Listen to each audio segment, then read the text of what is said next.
सीधी में आरोप प्रत्यारोप की लगी आग, षड्यंत्र हुआ सफल, केदार का गुस्सा चढ़ाई।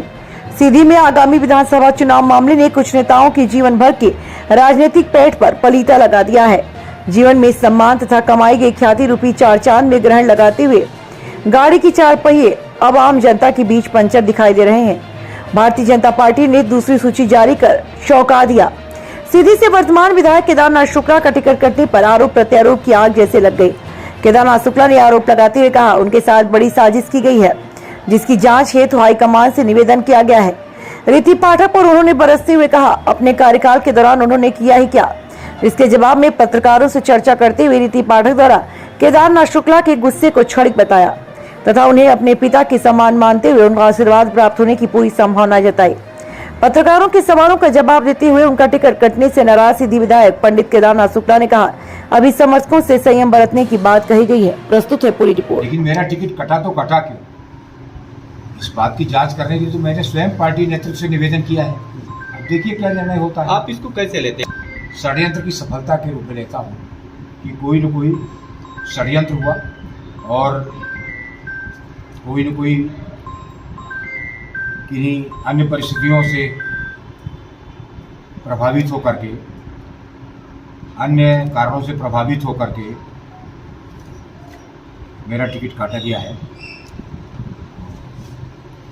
यदि पार्टी आगे से अब तक आप लोगों के मिलने तक लगभग 1500 से ऊपर आदमी हमसे मुलाकात कर चुके हैं और जो विभिन्न क्षेत्रों के रहे हैं, सीधी विधानसभा क्षेत्र के भी थे और अन्य विधानसभा क्षेत्रों के भी थे।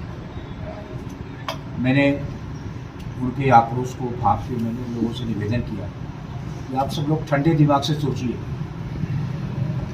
1 अक्टूबर तक सब लोग सोच के हमको अपना फैसला बता दीजिए। अर्थात 1 सप्ताह का समय मैंने लोगों से मांगा है और 1 अक्टूबर तक जब लोगों का फैसला आ जाएगा तब 2 अक्टूबर को उसमें निर्णय लेने में मुझे सहूलियत होगी और 2 अक्टूबर को तब गांधी जी की जयंती पर मैं निर्णय लूँगा और उसके अनुसार काम करूँगा। कहीं ऐसा तो नहीं जनक नहीं है और न कभी ऐसा इशारा है। सीधी विधानसभा ठीक है, तो आशीर्वाद को बुलाएंगी। ठीक। आपने जहाँ बात कही कि जो स्थानीय विधायक हमारे हैं या थे, तो उनके स्टेटमेंट की तो मैं देखिए आपके सामने इतना ही कहूँगी कि वो हमारे पार्टी के वरिष्ठ नेता हैं और हमारे बुजुर्ग भी हैं। बिल्कुल, मैं बुजुर्गों की बात का बुरा नहीं मानती। उनका आशीर्वाद, उनकी नाराजगी ही मेरे लिए आशीर्वाद है और उन्होंने बहुत आशीर्वाद एक अभिभावक के रूप में, पिता के रूप में मुझे दिया है। मैं उनकी बच्ची के जैसे हूँ और उनकी बेटियां सब मेरे उम्र की हैं, तो इसलिए मैं ऐसा मानती हूँ उनकी नाराजगी भी मेरे पिता की तरह ही है।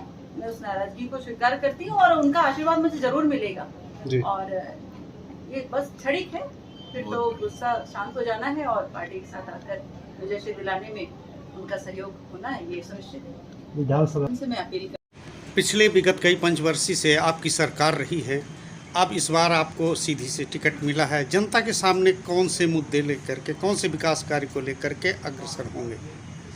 देखिए, भारतीय जनता पार्टी की दोनों ही सरकारों ने जनता के लिए, जनता के हित के लिए, जनहित के लिए, क्षेत्र के विकास के लिए कई ऐसे विकास कार्य किए हैं जो निश्चित रूप से उनका प्रभाव इस बार नहीं बल्कि हर बार से दिखता आ रहा है और आगे भी आने वाले समय में उसका प्रभाव दिखेगा।